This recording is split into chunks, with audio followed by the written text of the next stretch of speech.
My daughter is not going to know what it's like to be a daddy's girl.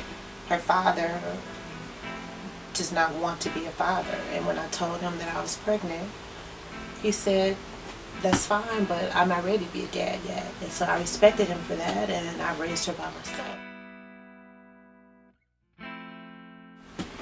But she won't know what it's like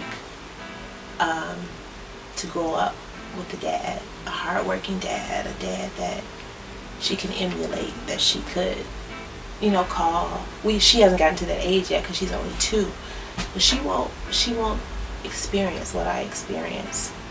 So a lot of me, when I'm working on a project like this, it's me constantly showing her that there are men out there who are good fathers, who want to be fathers, who love and appreciate the fact that they're fathers. And my grandfather was one of those people. How were they able to do it? A man and a woman with 8 kids, over 10 properties? How did they make it work? So I went on a journey to find out. I started at the beginning with my grandmother. Hello, my name is Mildred Cleopatra Turpin Hooper, and I was married to Alfred Hooper for 66 years and some months. We had 8 children: Barbara, Joy Lee, Libertha, Estella, Blank Jr., Alfred Jr., Renee, Gregory, Mia. I don't think I left out nobody. Wow, Granny, 8 kids?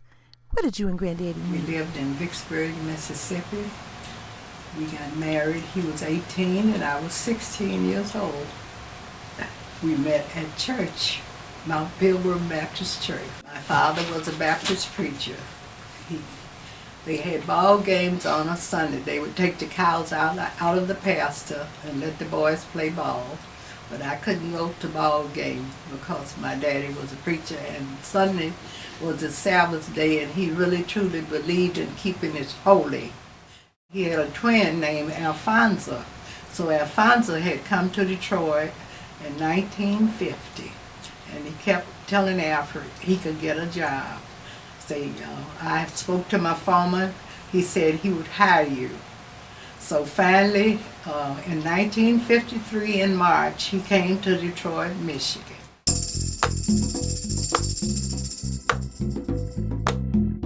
At that time, the New York Central and the Illinois Central had fell out.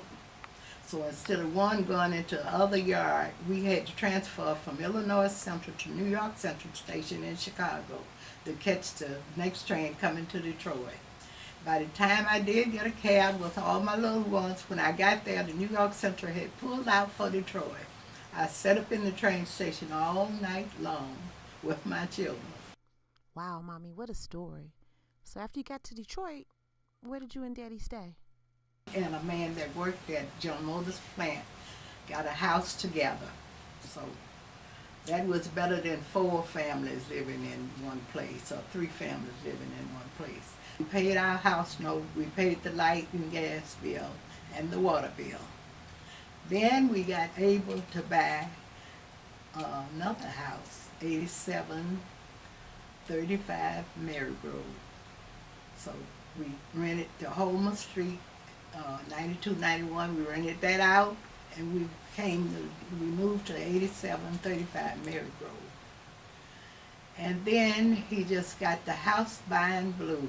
And another house was for sale right on the corner at 8745 Mary Grove. He decided he wanted that house. So all I ever remember doing was paying bills, going to church. Is there anything else that I should know on this journey?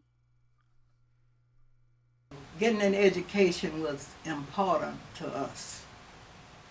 And I tried to teach my children to get an education and tried to do without things myself, and my husband did the same thing so they could get an education. When you get an education, if the Lord bless you with good health, you can take care of yourself and help somebody else.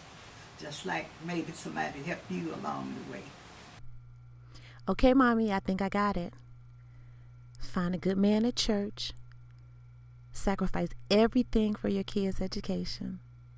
Set your roots down in Detroit, or don't be afraid to set your roots someplace else. And treat people like you want to be treated. So I guess I really don't have to be scared that Nia's dad isn't around. After all, I got my family.